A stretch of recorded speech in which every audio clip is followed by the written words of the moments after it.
Welcome lazy gamers, welcome back to ARA History Untold. In a previous video, we took a deep dive into Pachacuti's Andean Masonry ability. If you haven't seen that playthrough yet, I'd actually recommend watching it first. Check out the link in the description. But let's recap briefly. What we saw was that Andean Masonry can jumpstart your capital's production in a really powerful way. Andean Masonry gives your capital a 10% production buff for every deployed force. You start with a force cap of 5, that's 50% production right there, and the force cap increases as you grow your empire. So 100% or even 200% isn't out of the question. Early momentum, fast builds, it feels great. But we also uncovered a major flaw.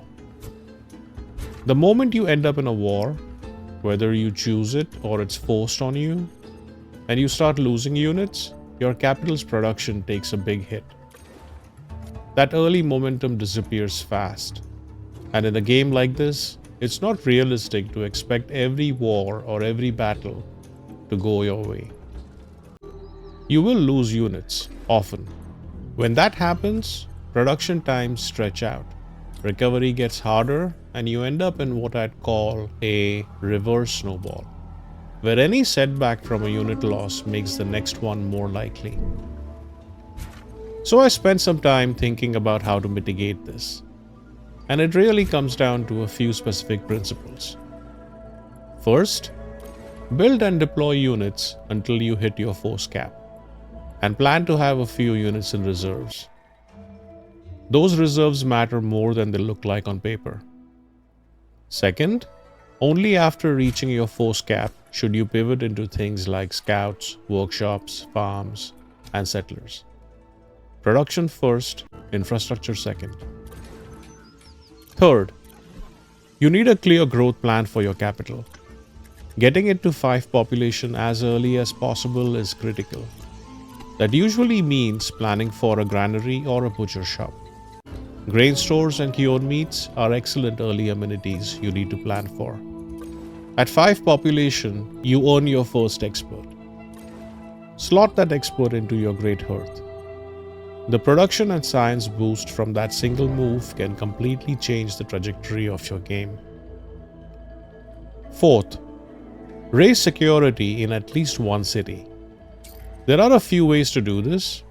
Watchtowers, barracks, or leaning into the Code of Laws amenity will grant you security.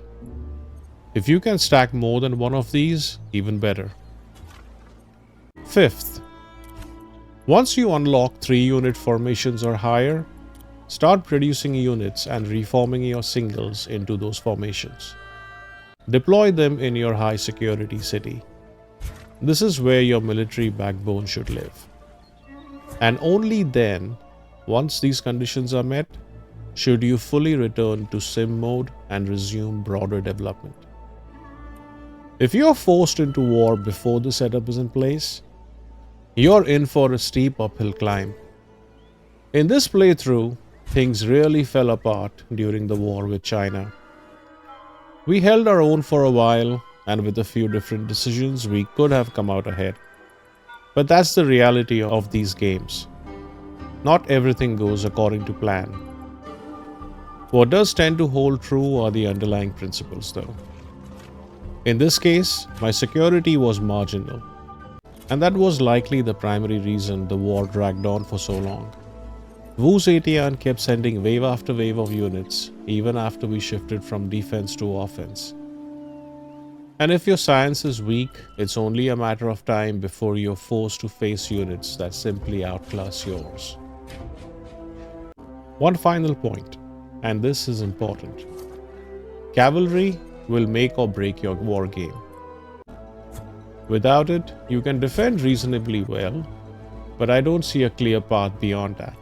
In this run, we were fortunate to secure horses early, which let us turn the tables on China and go on the offensive.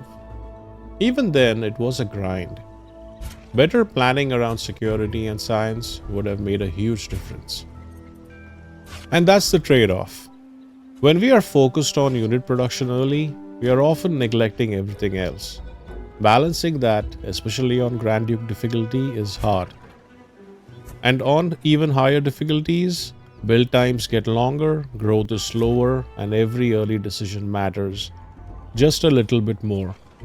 It really sucks to spend a lot of turns building units, to have to lose all of them in a war, and you're almost back to the beginning then, with nothing to show for it. In closing, Pachacuti is fun to play. His core ability is strong on paper, but he can be crippled easily, and it's not very straightforward how that can be mitigated. The path exists, but it is definitely not easy to walk on. I would rate Pachacuti as a situationally strong leader and a strong candidate to play as if you're learning the game playing on lower difficulties. Thank you for watching and tune into the next one.